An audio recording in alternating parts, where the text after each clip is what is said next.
Hotline. This is Jack Taylor. I'm sitting in for Mr. Travis, and I have the Commander Thompson of the Herald Washington Post, 1987. Commander. Good evening, everyone. Thank you for joining us once again. We have two very special guests from us from radio station WBGX AM 1570, and Miss Clara Hubbard and Brother Alfonso Smith. And they got some vital information for you all, and we'd love to have each one of you all that's listening to my voice right now to please call in for questions, and we'll give you the answers if we can. So without any more introduction, we're going to let you talk to Sister Clara Hubbard.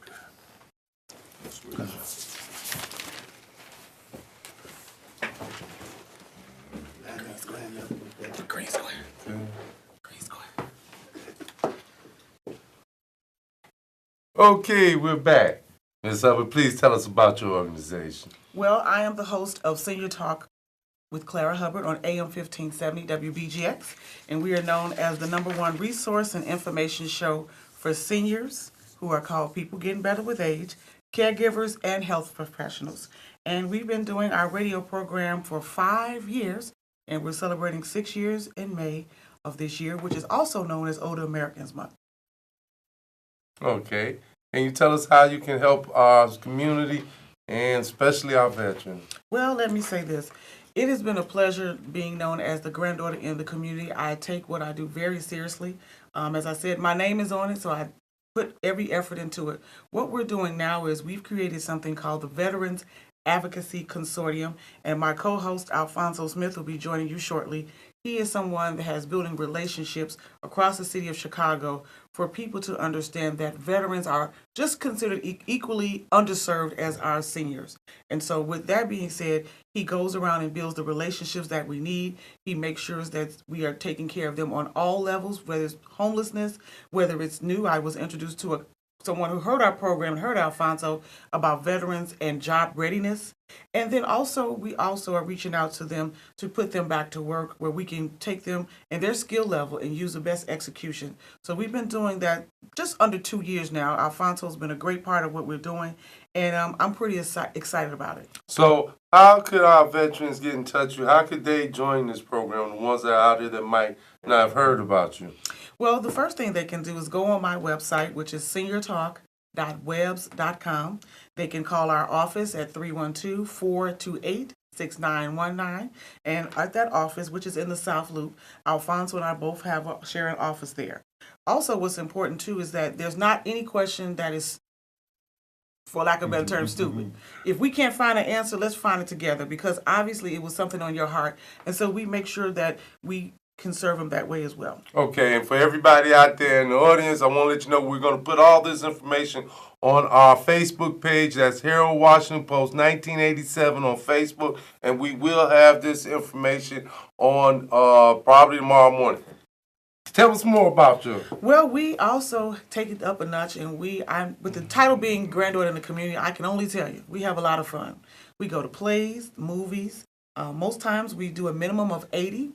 We're getting ready to go to the movie or to the play on Monday, the 13th of February. We're going to see Claudine the movie turned into a play. And we currently, right now, our Senior Talk family, we're walking in the door on Senior Talk Day for $10 to see this play. And we have 400 seniors. 400. 400. And that's just minimal. But we can do on average 80 to 500 at best. But what's also important is that we have a program now called Live and Learn.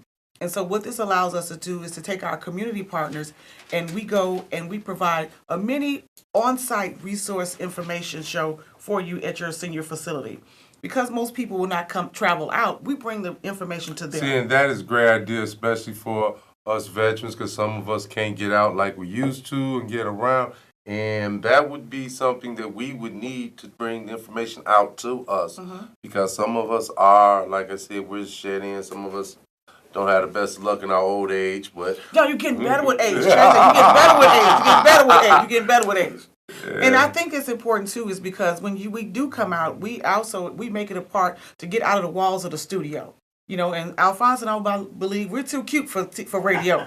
So we need to come out and we want to touch faces and hands and be humanly interacting with people so that we can make sure that we're meeting their needs. When we do these Live and Learn series, they are forthcoming and we can bring one to your community. You can go to my website or give us a call at our office. But what we try to do is bring things that people need. A lot of times when people do health fairs, they're just bringing up what they think people need. Well, ask the community first and then bring their resources and they will show up. Okay, and I want to thank you very much for being here. It's my pleasure. We're going to go. This is our Valentine's Day party. This information. We're going to need you. Tell them to switch up.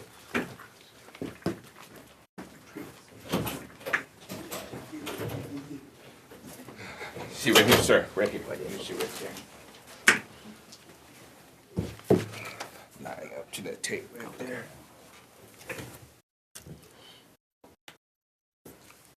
All right, we're back on the air. Hotline. Welcome to the Hotline Show. And I'm your guest and your host. Just bear with us. How you doing, sir? Welcome to the show. Alfonso Smith. Mr. Smith. My pleasure. Well, you're on a radio station. How you like being on radio? Well, I love it, actually. This is my second radio station being on. First was WBGX. I was on that for 3 years. Okay. What year? 3 years ago. Yeah, I've been with Clara for 3 years. So Okay. 3 years prior to that. And I love being on Clara's show. Okay. I met Clara because she came on our show. It was called Speak Up. And the host was Ryan Smith, Okay. young brother. And so after that, when he went off to Hollywood to make movies and that whole thing, I became involved with Clara. What's so beautiful here this evening, we're sitting here with two of the most giving people, Commander Thompson as well as Clara Hubbard. They did not have to create these programs or be involved in the community, but they chose to do. They're givers and not takers. They give to the community. They're trying to build something that is very, very important. Mm-hmm. Now, in terms of the veterans, we have a program called, as Clara alluded to, VAC, which was an acronym for Veterans Advocacy Consortium. Mm-hmm. So what we do, we get together with different groups around the veterans groups around the country. Around the city, and we get them involved. Now, what are some of the things that you guys actually do with veterans? Well, we try to keep them informed. We try to assist them in whatever their needs are. Okay. One thing I read today is that every evening, every night, there's 200,000 homeless veterans in this country. And that is indeed a disgrace. Yes, it is. So those kind of issues. Now, I had spoke with Commander Thompson and directed him to a place called New Beginnings, which is on 80th International. Okay. And it's for homeless veterans. But it's not just a shelter. They actually have apartments for them. And it's a wonderful, wonderful thing. And it's a church sponsored. And that's another thing I really, really want to advocate and to get involved. To have more churches to be more active in the veterans in their church and opening their church to the veterans and doing such things as homeless, cutting down on the homeless here in Chicago. Mm-hmm. Now, about 50-some years ago, and I say 50-some years ago, the church played a significant role in a lot of the services that was going on in our community. And because of the cutbacks in the churches and the fact that the churches are having problems too, it leaves everything really up in the air. And that's why it's important for people like yourself, people like the first guest, when you come on the air and you tell us some of the good things that you're doing for veterans, that's good. Because we need more people like you guys out there in the trenches helping our veterans out. And, we want to shout out to all you folks out there in television land that anytime you see a veteran, shake their hand And say thank you and say for your thank you. service. Yeah. Okay, because see, when I came back from Germany, we didn't get that. When my cousins came back from Vietnam, they didn't get that. But now there is a concerted effort on people's minds to come to us now and say thank you for your services. Okay, and you don't know how good that make a veteran feel, because for so long we have been kicked to the side, abused, and misused. Okay, and when our soldiers come back from war, it's sort of like, what did I go to war for? Precisely. Okay, we went to war to protect your liberties, your freedoms, And your family. and your families. Yes. So now we're counting on you folks out there in television land to help us out. Yes. Whatever type of support that these different agencies need, make a donation. Make a donation, because they need it. Now, how do you use your show on the air to get the message across to the community that veterans need help? What we do, we have different functions, and we invite the veterans. Not only the men veterans. See, we leave out the women's Yes, veterans. we do. We never talk about that. So I have went out and sought out a number of women veterans organizations. And we have these round table meetings, and we invite them to these meetings, and we discuss the needs of the sisters as well as the brothers. Oh, yes. In their plight is twice as difficult as ours. But you see, we don't know that because we don't talk about their Precisely. plight. And it's just like in school, if a man don't study the anatomy of a woman, he would never know her issues. Precisely. And we have not been taught to show sensitivities to our sisters in arms. Okay, Very so good point. now that we know this, we got to beat that drum and say, hey, it's a new day, and we got to become more sensitive to our sisters in arms. Precisely. Another point I was going to make is that I saw a statistic, or there was a program that cited the 10 most veterans-friendly states, and we weren't in it, Illinois. so that's another thing that I think is deplorable. It is. That we didn't make the top 10, or anywhere in the 10. So that's another motivating factor. What do you suggest that we do to bring about a change? Well, I think it has to be done at the city level, at the state level, and of course at the national level. Okay. But as they say, charity starts at home, spreads abroad. Yes. So we need to do it first on the community level, Okay.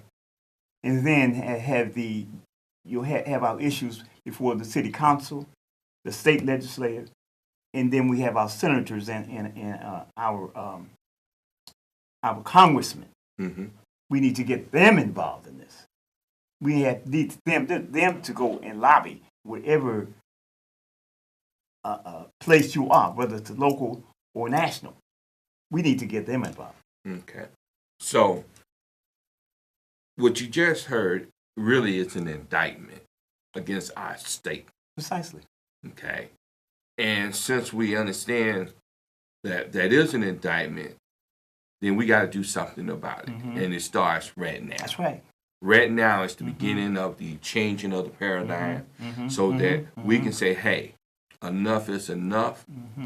We have to honor the women in arms because they have some serious issues. And when you go to Jesse Brown and you see the sisters over there at Jesse Brown, then worshiping some of the brothers. Yeah, of course. Okay? Yeah, that's precisely what I'm And saying. war is hell on anybody. Okay?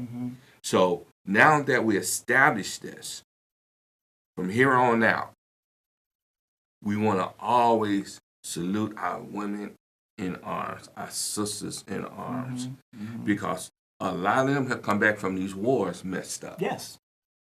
Okay? And we're talking about for the rest of their lives. And Same these thing are with our mothers. brothers. These are mothers. They have Yes. children. Yes. So as I said, their plight is worse than our plight. So I think that we have to be more compassionate in understanding what they're going through. Oh, yes. And that's why I'm reaching out, part of the CAN program, to the women groups. And they are very receptive to it and appreciative that they are being recognized. Well, let's send a message out there to our churches. The churches, the mosques, the synagogues. We don't care what your religion is. Yes. We need all of you to understand the plight of our sisters in arms and the issues that's facing them. Precisely. So, if a sister come knocking at your door, help her out. Because you don't know what that sister is going through. You don't know how traumatized she's being. Precisely. Brothers and sisters, war is hell. When you see somebody die in front of you, it does something to your psyche. Traumatized. And you can talk to 10,000 psychiatrists. It ain't going to help because you've been traumatized. Okay? So please, brothers and sisters out there in television land, understand our passion about our sisters in arms. And also understand our passion about our brothers in arms. Because both of us need your help. We need your contributions. We need your volunteerism. And we need you to show us the love that we need. And I think that's part of the problem. Would you say that so many of the folks in the community don't understand how traumatized our soldiers are, coming back with all these different mental illness. And therefore, it's incumbent upon people like yourself, people like us, people like the commander, to beat the drums and put on shows like this. You're on the radio, you're doing your part. The commander and the Herald Washington Post, we're doing our part. And even that's not enough. Okay? So we just want you to understand that. Be kind. Be considerate to our brothers and sisters in arms. And speaking of this TV show, which is very, very important, I think it's very crucial. But we thank the commander for having the foresight to let us put on a show like this. And I thank Clara Hubbard for even coming up with the concept of that. Yes. She came up out of it. This is her. awesome. This is her. And we want to thank you. Her brainstorm. Yes. Her father was a Navy man. Okay. So she, I asked Army. her. Yeah. I asked her in the hallway. I said, "Where's your cat?" She said, "Hey, my daddy was in the Navy." Okay. I said, "Well, I backed up on Okay. her, you know what I'm saying?" But no, she's doing a wonderful thing. And what I spoke to Commander Thompson about is that she also is going to create a space where, just like we're having this conversation today on TV, we're going to have a place on a weekly basis where we can sit down, and we're going to call it Vets Chat. So we sit down and talk about the issues of the veterans, and also get other people involved. Because at this point in time, we need to give out more information also. I mean, there's so many benefits that a lot of veterans are not even aware of.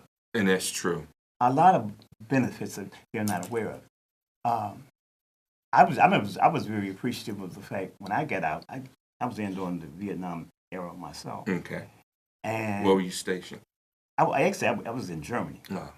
But I did. I was too. I did all my time in Germany too. Yeah, I was in Stuttgart. Okay, I was in Nuremberg. Well, Yeah, Fürth, okay. Germany, Yeah. which was right outside of Nuremberg. Right, exactly. But I was able to come here to get, well, actually, I was able to have my education paid for. Yes, me too. Purchase a home, a building. So, I mean, there's a lot of benefits out here that a lot of veterans are not aware of. Well, we want to change that. Yes. And with your help and the help of the sister and the Harold Washington Post, we're going to change that. And one more thing about this, being a veteran, I think the veterans also have to give back to our young people. Yes. That's what we want to do also with this VAC program, is to reach out to the young people. Because we went away and we served our country in protecting other people's foreign land. Yes. But look what's happening in the homeland. So I think it's not a pretty picture, yes, what you're saying. Yes. So I think it's incumbent upon the veterans to be a part of reaching out for our young brothers and sisters. Basically, what Brother Smith is saying, as adults, we let this generation down. Precisely. And because we was out trying to protect what I call the interests of big business, that big business didn't protect us in our interests. But now, again, we see the light. And now that we see the light, we got to do better. And so, to our veterans out there, when you have the opportunity to talk to a young person, talk to them. Let them know that, hey, we care about you. Yes. We love you. You're part of our family. And we don't want nothing to happen to you. And again, we got more folks locked up in America than other industrialized countries, Precisely. which is crazy. One of the richest countries in the world. Yes. And you think we're going backwards. Standing still. But Brother Smith, I am so appreciative of people like you and the sister. And as long as we got folks like you guys out here, we got hope. And our young people got hope. Yes. It may look bleak, but you know what? Joy still come in the morning. Oh, yes. Oh, yes. And as long as we realize that, we're going to be all right. So our young people are going to be in for a rude awakening because they're going to wake up and say, you know what? Those adults do care about us. No, we don't want to see you guys shooting each other on our streets. Our women getting shot down like they're in Beirut somewhere. That's crazy. We're going to do better. We got to do better. And I think as long as we got people like you two, we're going to be all right. And don't leave you in command of it. Right. You know, yeah. We're a team. We're a team. You know, we got a fantastic crew. Brother Jack was sitting there. And Brother Danny Mayo down on the technical side. We didn't get no callers in. But we want to thank you anyway for watching. And hopefully next week you'll call in because once again, Hotline, Harold Washington Post, 1987. This is your show. This is your show. Till next time.